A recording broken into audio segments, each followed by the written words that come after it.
Differential equations reducible to homogeneous form. देखिए अब हम बीच समुद्र में आ गए हैं। समुद्र में चलते चलते शुरुआत करी थी हमने वेरिएबल सेपरेबल से। पहला तरीका था, पहला टाइप था। टाइप सेकंड में क्या था? रिड्यूसिबल टू वेरिएबल सेपरेबल, इसमें आए थे हम, ठीक है ना। तीसरे स्टेप में हम होमोजीनियस पे आए थे कल। होमोजीनियस में ये था कि एक्स और वाई की पावर्स जो हैं, अंश और हर में एक्स और वाई की जो भी पावर्स हैं टोटल मिला के वो सेम रहनी चाहिए।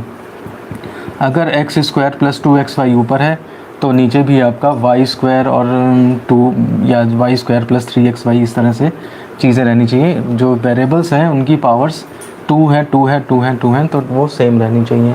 ये होमोजीनियस एक देखा था हमने लास्ट वीडियो में, उससे रिलेटेड क्वेश्चंस भी करे थे। आज हम पढ़ेंगे इसके और आगे का नेक्स्ट स्टेप, इक्वेशंस जो हैं वो रिड्यूसिबल टू होमोजीनियस। कुछ ऐसी इक्वेशंस हैं जो होमोजीनियस में रिड्यूस हो सकती हैं। तो मैं बता दूं पहले कि कन्फ्यूज़न एक क्या होता है, वो सबसे पहले जान लीजिए, उसके बाद हम आगे बढ़ेंगे। जैसे मान लिया सपोज़ करिए हम इसके अंदर वो कंडीशंस लाएंगे जिसमें जैसे suppose dy/dx is equal to दिया है आपका 2x + 3y + 5 और इधर आपका दे दिया सपोज़ 3x + 2y + 3 डिवाइड में। और ऐसा ही एक केस हमने पहले भी पढ़ा है, आप याद करिए। इसमें रिड्यूसिबल टू वेरिएबल सेपरेबल में dy/dx is equal to x + 2y + 3 upon 2x + 4y + 6 या 7, कुछ भी कर लीजिए। तो स्टूडेंट्स जो हैं वो इसमें और उसमें सबसे ज़्यादा कंफ्यूज होते हैं कि ये वाला इस तरह अपॉन करके और एक्स वाई की टर्म और कांस्टेंट टर्म दे दिया, तो ये कहीं वो केस है या ये केस है, इसमें कन्फ्यूज़न होता है। तो मैं सीधे सीधे बता दूं कि अगर आपके पास एक्स वाई प्लस कांस्टेंट है, एक्स वाई प्लस कांस्टेंट इस तरह से फॉर्मेट है और ये भी एक फॉर्मेट आपका है, तो सबसे पहले आप क्या करेंगे, कोफिशिएंट्स के रेशियो चेक करेंगे। मतलब इसके अंदर a1/a2 देखेंगे आप और b1/b2 देखेंगे। अगर वो रेशियो आपका इक्वल है तो ये रिड्यूसिबल टू वेरिएबल सेपरेबल है, उस फॉर्मेट से करेंगे आप। और अगर मान लिया सपोज़ करिए ये रेशियो बराबर नहीं है, अनइक्वल है, तो ये केस आपका बनेगा जाकर के रिड्यूसिबल टू होमोजीनियस इक्वेशन, ठीक है ना। इसमें देखिए 2 कॉमन लेते ही x + 2y, वही चीज़ है यहाँ पर भी।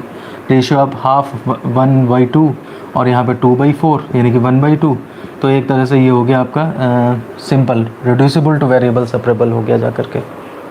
और अगर इस तरह से है कि रेशियो आपने देखा यहाँ पे 2/3 और यहाँ इसका रेशियो 3/2 है, ये बराबर नहीं है, तो उस केस में फिर ये इस तरीके से सॉल्व होगा रिड्यूसिबल टू होमोजीनियस फॉर्म से। तो मैं बात कर रहा था रेशियो अगर बराबर नहीं है, अनइक्वल है, तो ये रिड्यूसिबल टू होमोजीनियस होगी। अब आप देखिए होमोजीनियस ये क्यों नहीं है, तो ये होमोजीनियस इसलिए नहीं है क्योंकि यहाँ पे वेरिएबल की पावर 1 है, यहाँ पे वेरिएबल की पावर 1 है, यहाँ पे वेरिएबल की पावर 1 है, यहाँ पे वेरिएबल की पावर, लेकिन यहाँ पे 0 है और यहाँ पे 0 है। तो ये जो 5 और 3 हैं ये प्रॉब्लम क्रिएट कर रहे हैं मेरे लिए। तो हम क्या करेंगे, अपनी पूरी डिफरेंशियल इक्वेशन को थोड़ी देर के लिए एक और जगह पे ले जाएंगे। एक और जगह पे ले जाने का मतलब, जैसे मान लिया सपोज सर्कल की इक्वेशन है, ठीक है ना, सर्कल की इक्वेशन है और सेंटर उसका मान लिया HK है। तो हम क्या करते हैं, अगर इसका सेंटर ओरिजिन बनाना हो तो उसके लिए क्या चेंजेस करते हैं, उसके लिए जो टर्म यूज़ करी जाती है मैथमेटिक्स में, चेंज ऑफ स्केल।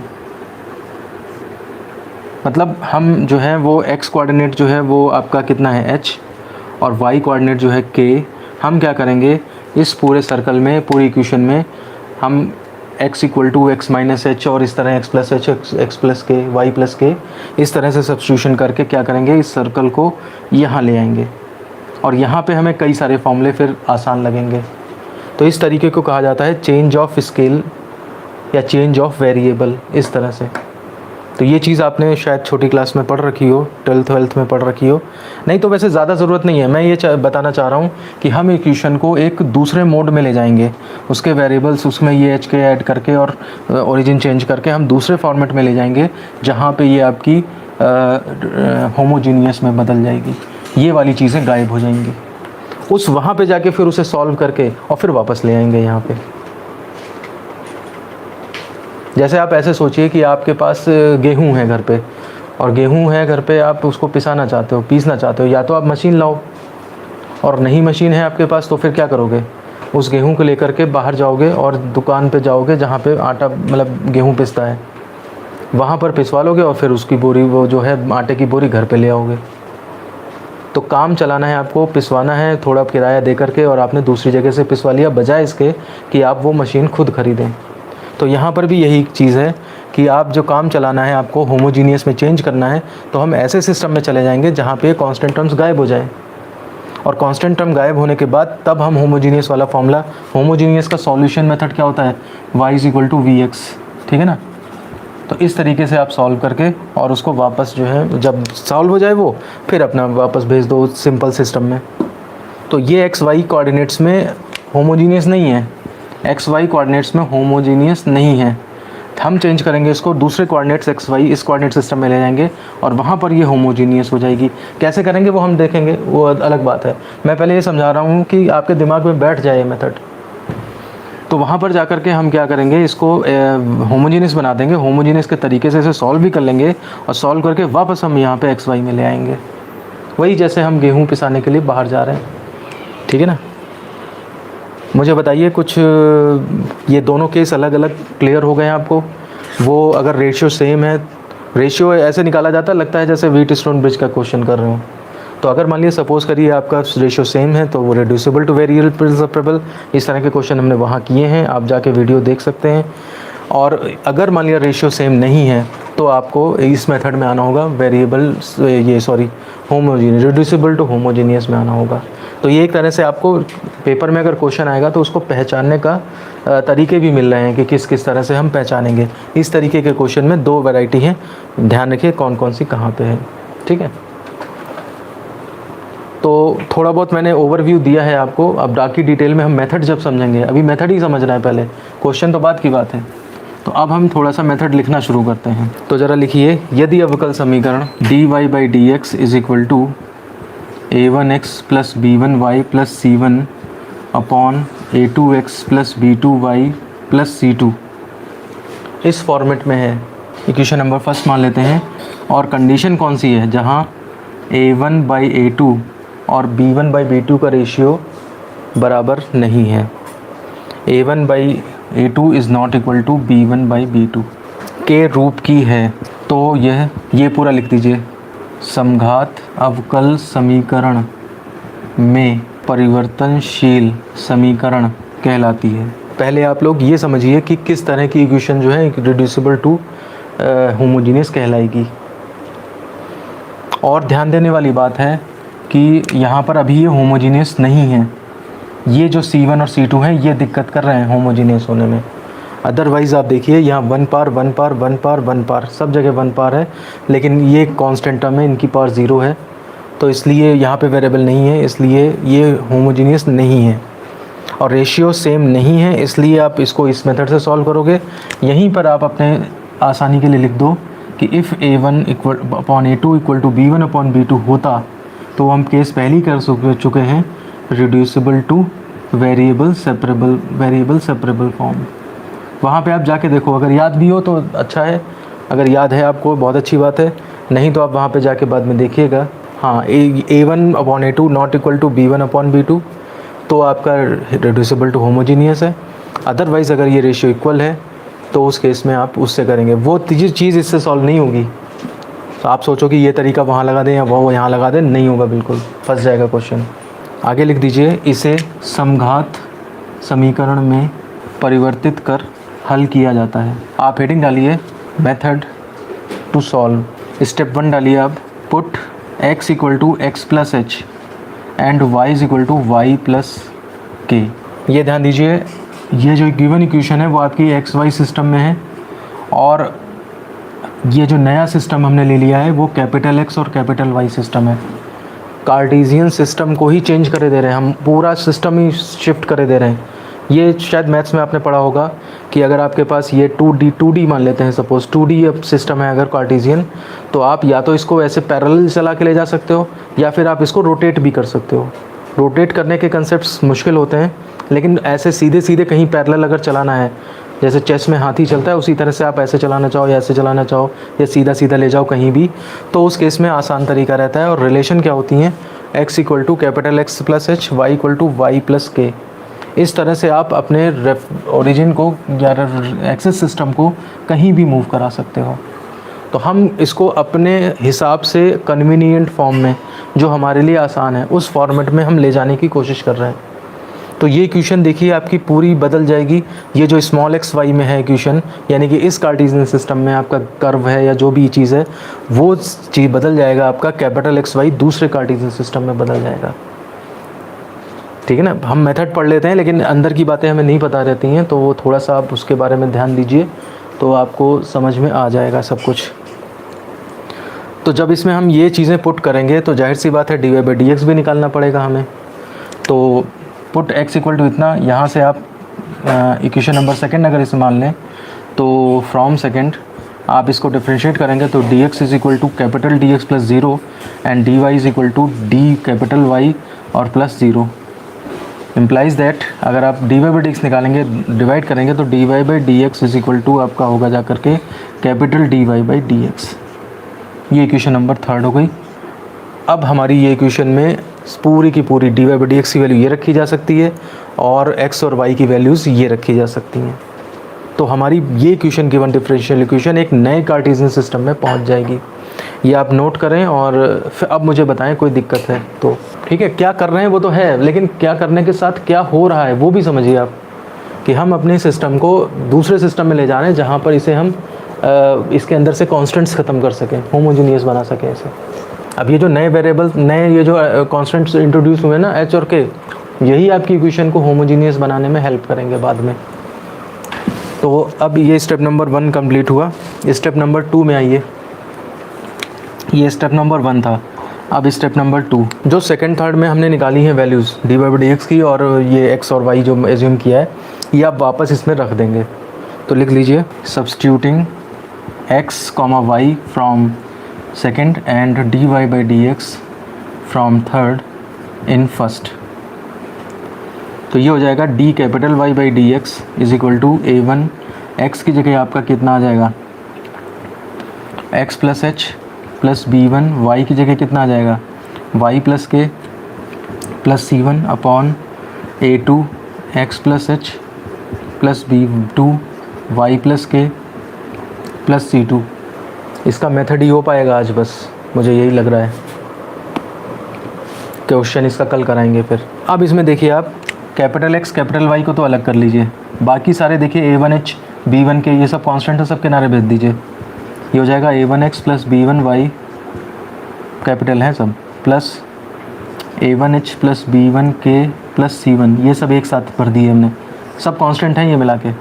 नीचे a2x प्लस b2y और प्लस यहाँ भी सारे constant a2x a2h plus b2k plus c2, ये सब एक साथ भर दिए। असली कहानी अब शुरू होती है, ध्यान से सुनिए क्या बताने जा रहा हूँ मैं। ये d y by D x जो है वो capital d y by D x नया कार्टेशियन सिस्टम है, और ये इक्वेशन जो थी हमारी, ये हमारा पुराना कार्टेशियन सिस्टम था, ओरिजिनल कार्टेशियन सिस्टम। इसमें प्रॉब्लम ये थी कि 1 पार थी, लेकिन यहाँ पे कांस्टेंट था जो कि इसको होमोजीनियस बनाने से रोक रहा था। हमने क्या किया, दूसरे सिस्टम में गए, सब्स्टिट्यूशन क्या किया, x equal to x plus h, y equal to y plus k. ये h और k वो हैं कोऑर्डिनेट्स, कितना चलाना है आपने। तो अभी हमने ये तो कह दिया था कि h के चला दिया, इन जनरल बोल दिया, लेकिन कितना वास्तव में इनको शिफ्ट करना था ओरिजिन्स को या कार्टेशियन सिस्टम को, वो अभी बात बताई नहीं गई है। यहाँ पर आप ये देखो कि d y by D x नए सिस्टम में क्या है, a1x प्लस b1y, और ये अनवांटेड टर्म्स हैं, और आप देखिए h और k भी तो अननोन है। तो जो हम बात अभी छुपा रहे थे कि कितना चलाएंगे ये नहीं बताया, तो वो अब हम ये डिसाइड करेंगे कि इस तरह से आप HK सेलेक्ट करें। HK की वैल्यू जो है वो ऐसी सेलेक्ट करनी है कि ये वाले टर्म जो हैं, ये वाले टर्म और ये वाले टर्म, ये आपके ज़ीरो हो जाएं, दोनों ऊपर नीचे कांस्टेंट टर्म्स ज़ीरो हो जाएं। तो जब ये दोनों कांस्टेंट टर्म ज़ीरो हो जाएंगे तो उस केस में क्या बचेगा, एक्स वाई बचेंगे, यानी कि होमोजीनियस इक्वेशन आ जाएगी। अभी हमने क्या किया था, x equal to x plus h की वैल्यू नहीं बताई थी, y equal to y plus k की वैल्यू नहीं बताई थी। मतलब हमने घुमा तो दिया सिस्टम, चला तो गए हम सिस्टम को, लेकिन कितना चलाया, कहाँ ले गए, h और k क्या हैं वो नहीं बताए थे अभी। आप समझ रहे हैं मेरी बात को। लेकिन क्या है, हम h और k को इस तरह से डिसाइड करेंगे अब कि हमारे ये एक्सप्रेशन दोनों जो हैं वो ज़ीरो हो जाएं, यानी कि जो कांस्टेंट प्रॉब्लम आ रही है कि कांस्टेंट टर्म की वजह से होमोजेनियस नहीं बन पा रहा है, तो वो चीज़ को हम क्या करेंगे, ज़ीरो करने की कोशिश करेंगे h और k को प्रॉपर सिलेक्शन करके, कि h और k को हम ऐसा सेलेक्ट करेंगे कि ये दोनों ज़ीरो हो जाएं, हमारी इक्वेशन होमोजेनियस में चली जाएगी, और जो h k की वैल्यू आएंगी हम कहेंगे हाँ देखो हमने इतना शिफ्ट किया, ठीक है ना। अभी तक शिफ्टिंग कहाँ कितनी की है वो नहीं करी, यहाँ पर तो एच के बोल दिया था कि हमने अपना ओरिजिन ये जो है वो एच के पे ले जाके छोड़ दिया, ये एच के पे ले आए, सपोज़ ये एच के कोऑर्डिनेट है तो इसको ये आप शिफ्ट करके पूरा का पूरा ये ऐसे ले आए एक्स वाई, इसमें ले आए आप ओरिजिन। लेकिन एच और के की वैल्यू क्या है वो नहीं पता थी, तो वो आप अपनी मर्ज़ी से ऐसी चूज़ करो वैल्यू, यानी कि ये इसको कहाँ ले जाना है, यहाँ ले जाना है, यहाँ ले जाना है, यहाँ ले जाना है, वो आप डिसाइड करोगे। एच और के, या इसको इक्वल टू ज़ीरो करके इसको इक्वल टू ज़ीरो करके दो इक्वेशन आएंगी, उनसे सॉल्व करोगे आप, एच और के की वैल्यू आएगी, और हम कहेंगे कि हाँ भाई देखो एच और के पे ये वैल्यू हो जाए अगर, तो हमारी ये सिस्टम जो है वो होमोजीनियस हो जाएगा। एच और के की वैल्यू लास्ट में डिसाइड होगी जिससे हम ज़ीरो हो रहा हो, या पहले यहीं पर डिसाइड हो जाएगा, तुरंत यहीं पर आ जाएगी वैल्यू, आप इसको ज़ीरो करके ही निकालोगे के की वैल्यू, ठीक है ना। ये दो इक्वेशन आ गई ना, आपको ये भी ज़ीरो चाहिए, ये भी ज़ीरो चाहिए, आप इसको भी ज़ीरो इक्वल टू लगाओ, इतना इतना एक्सप्रेशन, तीन चीज़ें और इक्वल टू ज़ीरो, तीन चीज़ें इक्वल टू ज़ीरो, और आप सॉल्व करो एच और के, और आप आ जाएगा एच के की ये वैल्यू है कि हाँ भाई हमारी इक्वेशन डिफरेंश वो होमोजीनियस हो गई, क्योंकि जब आपने इसको ज़ीरो ज़ीरो करके ही सॉल्व किया है तो वो एच की वैल्यू जब रखेंगे तो वो ज़ीरो वैसे ही आएगा। तो हमने कितना स्केल चेंज किया था वो चीज़ भी यहीं पे कैलकुलेट हो जाएगी। इसको आप इक्वेशन नंबर 4 डाल दीजिए थोड़ा। अब लिखने में देखिए जितना मैंने समझाया लिखने में उतना नहीं आएगा, तो आप इसके बाद स्टेप नंबर नेक्स्ट डालें। लिखने में तो शॉर्ट में लिख दिया जाएगा। स्टेप नंबर 3, h, k को इस प्रकार चुनें। किस प्रकार चुनें कि ये दोनों ज़ीरो हो जाएं, कि a1h plus b1k plus c1 equal to zero and a2h plus b2k plus c2 equal to zero, ये दोनों इक्वेशन ज़ीरो हो जाएं आपकी। तो बताया नहीं गया, लेकिन आप खुद ही सोचो जब ये ज़ीरो कर दोगे तो आपका होमोजीनियस ही तो बचेगा। और इसी में लिख देंगे नीचे उपरोक्त समीकरणों को हल करके h, k का मान प्राप्त करें, क्योंकि वो h के जब वापस हम कैपिटल X से वापस स्मॉल x में ले जाएंगे तो उस h और k की वैल्यू रखनी पड़ेंगी हमें। ये पॉइंट क्लियर है आपका, यही मेन चीज़ थी इसको इसमें वैरायटी में, और इसी वजह से ये लंबा भी बहुत हो जाता है क्वेश्चन। इसमें किसी को दिक्कत है तो बताए। अब आप लोग इतने बड़े हो गए हो कि अगर दिमाग लगा के किसी चीज़ को समझोगे तो हल्का सा आपको पुश की ज़रूरत है, आप समझ जाओगे उस चीज़ को। तो स्टेप नंबर 4 में आते हैं। तो अब इस स्थिति में इक्वेशन नंबर 4 क्या हो जाएगी? स्टेप नंबर 4, अब इक्वेशन नंबर 4 निम्नवत हो जाएगी। तो जब आपने ये चीज़ ज़ीरो करी दी है तो dy by D x is equal to a1x plus b1y upon a2x plus b2y, ये इस तरह की इक्वेशन हो जाएगी। और देखिए एक्स वाई की पावर एक एक है, ऊपर नीचे भी एक एक है, यानी कि होमोजीनियस है, जो कि समघात समीकरण है। तो हमारी जो कॉम्प्लिकेटेड इक्वेशन थी, जो कांस्टेंट वाली प्रॉब्लम थी, अब जाके कहीं वो ख़त्म हो पाई है। अब स्टेप नंबर 5 पे आइए। इसको इक्वेशन नंबर क्या डाल दें? 5। अब इसको सॉल्व करना y equal to v x, वही तरीका जो है वो step number 5, put y equal to v x. ये तो वही हमने, अब capital Y is equal to small v capital x। यहाँ पे मैं छोड़ नहीं सकता क्योंकि कहूँ इसके बाद होमोजीनियस से हो जाएगा, क्योंकि अभी देखिए कई सारे काम बचे हुए इसमें। अभी y equal to v x, ये कैपिटल Y कैपिटल X में है तो इस तरह से सब्स्टिट्यूशन होगा, और dy by D x is equal to, इससे जो निकलेगा वो आपका first differential of second plus second differential of first, ये डी बाई डी एक्स। ये आपका इक्वेशन हम जो भी है मान लो इक्वेशन, या फिर सब्स्टिट्यूट कर दो सीधे। तो इन पुट इतना इन इक्वेशन नंबर 5, ये इसमें 5 में पुट हो जाएगा। तो आप देखिए हमने स्मॉल एक्स वाई को कैपिटल एक्स वाई में बदला, और फिर उसके बाद एक्स को फिर वाई में चेंज करने जा रहे हैं। देखिए कितना अभी उलझ रहा है क्वेश्चन, अभी सुलझना शुरू नहीं हुआ है, अभी उलझ रहा है। अभी तो इंटीग्रेशन नहीं आया अभी, कि मतलब सॉल्व करने के लिए इंटीग्रेशन करना है हमें। अब जब इसमें आप ये रख दोगे तो ये वेरिएबल सेपरेबल में आएगी जाके, क्योंकि वो तरीका ही था y equal to v x रख के वेरिएबल सेपरेबल में आ जाएगी। We get equation in variable separable form. अब लिख दीजिए step number 6, solve equation 5 by the method of type 3। Type 3 मतलब होमोजेनियस, ये टाइप 4 चल रहा है ना। टाइप 3 में जो तरीका था उस तरह से वेरिएबल सेपरेबल में करके और सॉल्व कर लो। स्टेप 7, अब ये जो आपका आया होगा v में आया होगा, v और x में, ठीक है ना। तो इसमें आप क्या करोगे, v is equal to y upon x, substitute जब सॉल्यूशन आ जाए तो substitute y equal to v x in obtained solution. जो सॉल्यूशन मिला उसमें पहले तो आप v ख़त्म करो। स्टेप नंबर 8, जब v ख़त्म हो जाएगा तो आप फिर y और x ख़त्म करो, कैपिटल Y से स्मॉल x में ले जाओ। मतलब अब आपका जो है आटा पिस चुका है, अब आप घर पे ला रहे हो वापस। तो इस केस में क्या करोगे, x equal to capital X plus H था, implies that capital X equal to x minus H, और h और k की वैल्यू बीच में निकाल रखी है आपने, वो x माइनस और जो भी वैल्यू आएगी वो यहाँ रख दोगे।